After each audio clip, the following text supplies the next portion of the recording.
الحمدللہ رب العالمین والصلاة والسلام علی رسولہ محمد وعلی آلہ وصحبہ اجمعین اما بعد۔ پیارے حبیب صلی اللہ علیہ وسلم فرماتے ہیں وَتَجِدُونَ شَرَّ النَّاسِ ذَا الْوَجْهَيْنِ، تم اپنے معاشرے میں اس شخص کو سب سے زیادہ بدتر پاؤ گے جس کے اندر دو رخا پن ہے۔ الذی یأتی ہؤلاء بوجہ وہؤلاء بوجہ، جو شخص کہیں رہتا ہے تو دوسری بات کرتا ہے، اس کا چہرہ دوسرا ہوتا ہے، اور کہیں دوسری جگہ جاتا ہے تو اس کا چہرہ دوسرا ہوتا ہے۔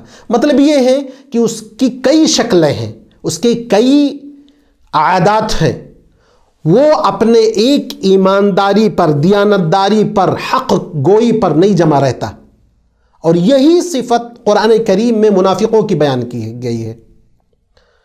وَإِذَا لَقُوا الَّذِينَ آمَنُوا قَالُوا آمَنَّا، ایمان والوں کے پاس آتے ہیں تو کہتے ہیں ہم ایمان لے آئے ہیں تمہارے ساتھ۔ وَإِذَا خَلَوْا إِلَىٰ شَيَاطِينِهِمْ، اور جب اپنے شیاطین کے پاس جاتے ہیں، یعنی شیطان صفت لوگوں کے پاس، منافقین اور کافرین کے پاس، تو کہتے ہیں اِنَّا مَعَكُمْ، ہم تمہارے ساتھ ہیں، اِنَّمَا نَحْنُ مُسْتَهْزِئُونَ، ہم ان کا مذاق اڑانے کے لیے ایمان کا ڈھونگ کر رہے تھے۔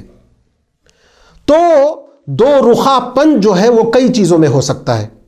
مثال کے طور پر سامنے کوئی شخص ہے، آپ اس کی تعریف کر رہے ہیں لیکن دل میں اس تعریف کے خلاف بات ہے، تو یہ دو رخا پن ہے اور یہ منافقت ہے، اور اسی کو اللہ تبارک و تعالیٰ نے قرآن میں بیان کیا سورۃ المنافقون میں، کہ منافقین آتے ہیں اور کہتے ہیں انک لرسول اللہ، آپ اللہ کے رسول ہیں، واللہ یعلم انک لرسول، اللہ جانتا ہے کہ آپ اللہ کے رسول ہیں، لیکن منافقین کاذب ہیں، جھوٹے، کیوں؟ اس لیے کہ دل میں کچھ اور بات ہے، زبان سے کچھ اور کہہ۔ اسی طرح دو مجلس میں بھی دو رخا پن ہو سکتا ہے۔ مجلس میں جب کسی رہیں تو خوب تعریف کریں، دوسری مجلس میں جائیں خوب برائی بیان کریں، تو یہ بھی دو رخا پن ہے۔ اسی طرح دو قوموں کے درمیان بھی دو رخا پن اختیار کر سکتا ہے انسان۔ ایک قوم کے پاس جائے اور دوسری بات بیان کرے، اور دوسرے قوم کے پاس جائے تو دوسری بات بیان کرے، یہاں تک کہ اپنے اس عمل کے ذریعے وہ دوسروں کے اندر لڑائی جھگڑا فساد برپا کر دے۔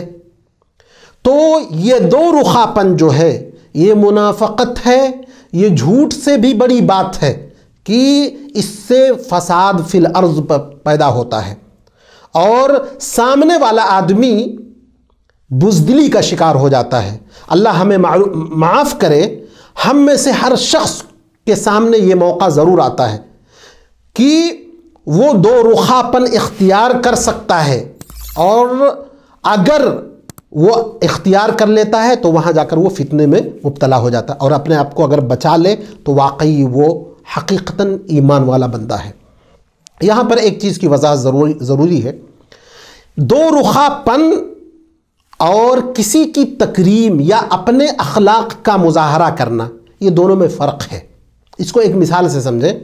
آپ صلی اللہ علیہ وسلم نے ایک آدمی کو دیکھا جو آپ کے پاس آ رہا تھا، تو آپ صلی اللہ علیہ وسلم نے فرمایا بئس اخو العشیرہ، بہت برا بندہ ہے۔ اما عائشہ رضی اللہ عنہا موجود تھیں، جب وہ آدمی آیا تو آپ صلی اللہ علیہ وسلم نے اخلاق کا مظاہرہ کیا، بیٹھنے کو کہا۔ جب وہ چلا گیا تو آپ صلی اللہ علیہ وسلم سے اما عائشہ نے کہا کہ آپ نے کہا تھا برا آدمی ہے، اور وہ جب آیا تو آپ نے اچھے سے آؤ بھگت کیا، اخلاق کا مظاہرہ کیا۔ تو آپ صلی اللہ علیہ وسلم نے کہا کہ سب سے بدتر آدمی وہ ہے جس کے شر کے ڈر سے لوگ اس کو ڈرے۔ تو یہ حدیث پیش کرنے کا مقصد یہ ہے کہ آپ کے سامنے کوئی شخص آیا جس کو آپ برا سمجھتے ہیں، لیکن جب آتا ہے تو آپ اس کی تکریم کرتے ہیں، پانی پیش کرتے ہیں، بیٹھاتے ہیں۔ جب تک آپ اپنی زبان کھول کر کے اس کی جھوٹی تعریف نہ کریں، جب تک یہ چیز دو رخا پن میں نہیں آتا ہے۔ گویا کہ آپ نے جو اس کے ساتھ معاملہ کیا ہے وہ اپنے اسلامی اخلاق کا مظاہرہ کیا ہے۔ تو بہت باریک فرق اس طرح ہے کہ اگر آپ اپنی زبان کھول کر کے اس سے کہتے ہیں آپ بڑے اچھے ہیں، آپ بہت دیتا دان ہیں، آپ بہت سخی ہیں، یہ سب الفاظ اگر آپ نکال دیتے ہیں تو دو رخا پن ہو گیا۔ لیکن زبان خاموش رکھتے ہیں اور آپ اس کی تکریم اور عزت کرتے ہیں، اس کے سامنے اچھے اخلاق کا مظاہرہ کرتے ہیں، تو یہ دو رخا پن نہیں ہے بلکہ آپ کے اچھے اخلاق ہیں۔ تو یہ چند چیزیں تھیں اس سلسلے میں۔ ہم کو اللہ رب العزت والجلال دو رخا پن سے بچائے، منافقت سے بچائے، رب العزت والجلال ہمیں نیک عمل کی توفیق عطا فرمائے۔ آمین۔ وآخر دعوانا الحمد للہ رب العالمین۔